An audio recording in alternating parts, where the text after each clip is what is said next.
सभी साथियों का स्वागत है आपके अपने YouTube चैनल शिक्षांजल पे। दोस्तों, आज का टॉपिक है टेंस और ये प्रॉब्लम बनी रहती है लगभग विद्यार्थियों की।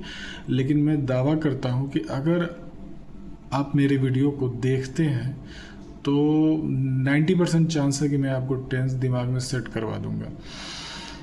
मैं बिल्कुल प्रैक्टिकली समझाऊंगा आपको, जिससे कि कभी कोई आपको रटने की ज़रूरत ना पड़े। तो चलिए बिना देरी किए शुरू करते हैं आज का वीडियो। टेंस क्या है? टेंस में आप ऐसे मोटा मोटी समझ लीजिए कि ये स्टडी ऑफ टाइम है। समय को समझ गए तो टेंस आपको एकदम दिमाग में जीवन भर के लिए सेट हो जाएगा। तो चलिए शुरू करते हैं। टेंस को बांटा गया है 3 भागों में। आप सभी जानते हैं, present tense, past tense, future tense तीनों है।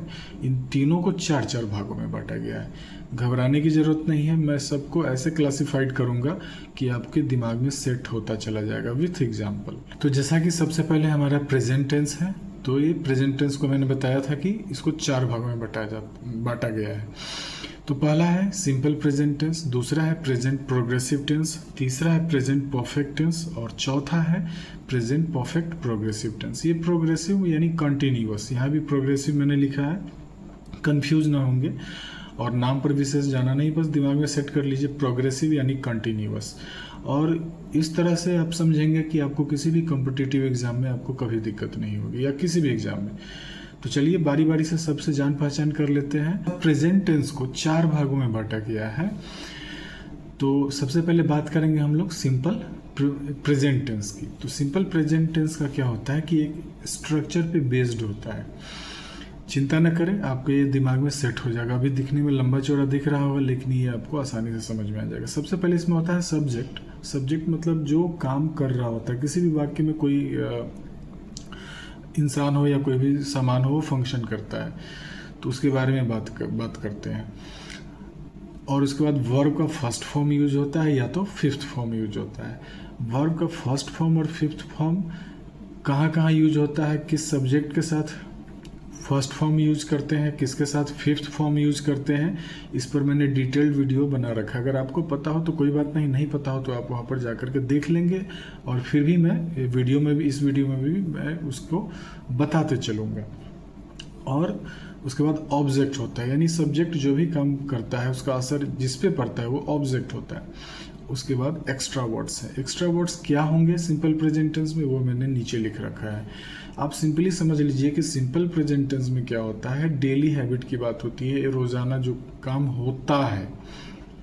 जैसे मैंने लिखा एवरी डे, डेली, यूजुअली, या यूनिवर्सल ट्रूथ की बात करें, सूर्य की बात करें, पृथ्वी की बात करें, चंद्रमा की बात करें, तो आप सीधा समझ लेंगे कि वो सिंपल प्रेजेंट टेंस का वाक्य है। ये सब मैंने इसलिए लिखा कि इंग्लिश में क्वेश्चन दिया रहेगा तो आपको पकड़ में आ जाएगा कि अच्छा ये सिंपल प्रेजेंट टेंस में चलने वाला वाक्य है और हमें ये स्ट्रक्चर फॉलो करना है। स्ट्रक्चर में कुछ खास नहीं, subject plus verb 1, verb 5, object. Hindi में इसे पहचानने का तरीका है कि वाक्य के अंत में ता, ते, ती लगा रहता है।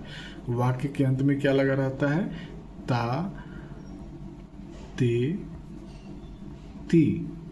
अब मैं आता हूँ एग्जाम्पल पे और ज़्यादा क्लियर हो जाएगा। जैसे मैंने लिखा एग्जाम्पल में कि वह रोज़ एक फिल्म देखती है। मैंने बताया था ना, हिंदी में अगर इसको पकड़ना हो तो ताते ती लगा रहता है, और इंग्लिश में पकड़ना हो तो रोज़ क्या है?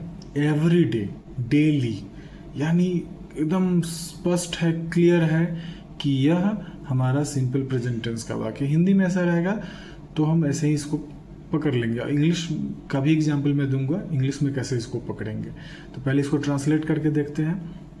यहाँ पर पता चल रहा है कि देखती है, यानी कोई न कोई लड़की ही है, तो लड़की के लिए, वह के लिए क्या लगाते हैं? शी। उसके बाद हमारा सब्जेक्ट तो हो गया शी। अब क्योंकि यही काम कर रही है, वाक्य में फंक्शन कर रहा है, यही वह कर रही है, तो ये सब्जेक्ट हो गया। अब इसके बाद कह रहा है कि वर्ब लगाइए, तो वर्ब 1 या वर्ब 5। तो आपका कंफ्यूजन है तो आप अभी दूर हो जाएगा। कभी भी ही, शी, इट, राम, मोहन, सोहन, एक आदमी की बात हो, आई, यू और वी को छोड़ करके, तो उसके साथ हम वर्ब 5 लगाते हैं। वर्ब 5 होता क्या है? वर्ब में एस या ई एस लगा देंगे तो वर्ब 5 हो जाएगा। तो वर्ब देखेंगे कि इसमें क्या है, तो कोई भी एक्शन जो होता है, जो भी मतलब काम होता है वही वर्ब होता है। तो काम क्या है इसमें, देखने का काम है, यही वर्ब हुआ। और देखने का इंग्लिश होता है वॉच, मूवी देखने का, को हम या मैच देख रहे हैं तो हम उसको वॉच ही बोलेंगे। तो यहाँ पर हम लिखेंगे वॉचेज, क्योंकि V5 लगाना है ही शी इट्स के साथ, तो WATCHES। मैं एकदम जीरो लेवल से आपको पढ़ाऊंगा कि टेंस का एक भी कतरा आपसे न बचे। शी वॉचेज, क्या देखती है, एक फिल्म। ध्यान रहे एक लगा है तो ए जरूर लगाएंगे, ए या एन जैसा हमारा रहेगा वर्ड उस हिसाब से। She watches a movie, film का इंग्लिश होता है मूवी। और कब देखती है, तो रोज देखती है। She watches a movie every day. अब इसी सेंटेंस को एग्जाम में पूछेगा कि शी डैश कर देगा अ मूवी एवरी डे और ऑप्शन दे देगा वॉच, वॉचेज। अगर आपको पता है कि ये सिंपल प्रेजेंट या वॉच्ड भी दे सकता है, पास्ट टेंस में भी आपको ऑप्शन दे सकता है, लेकिन आपको पता है कि एवरी डे लगा हुआ है, तो हमें पास्ट में जाना ही नहीं है, हमें प्रेजेंट में ही रहना है। और ही शी इट के साथ V5 लगता है, तो हम वॉच या वॉच्ड न लगा के क्या लगाएंगे, वॉचेज लगाएंगे।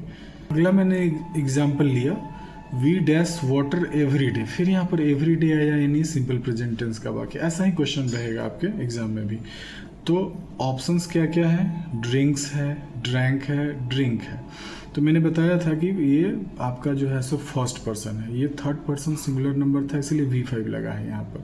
ही शी इट सब के साथ V5 लगता है, लेकिन ये फर्स्ट पर्सन है, V जो है वो फर्स्ट पर्सन है। V फर्स्ट पर्सन के साथ V1 का हम यूज करते हैं, वर्ब 1, यानी उसमें S या ES नहीं लगा रहता है, कुछ भी नहीं लगा रहता है, वो सीधा वर्ब ही होता है। तो यहाँ पर ध्यान देंगे कि ड्रिंक्स ये तो V5 है, ड्रैंक V2 है, ये पास्ट टेंस में यूज होता है, हमारा तो प्रेजेंट टेंस है।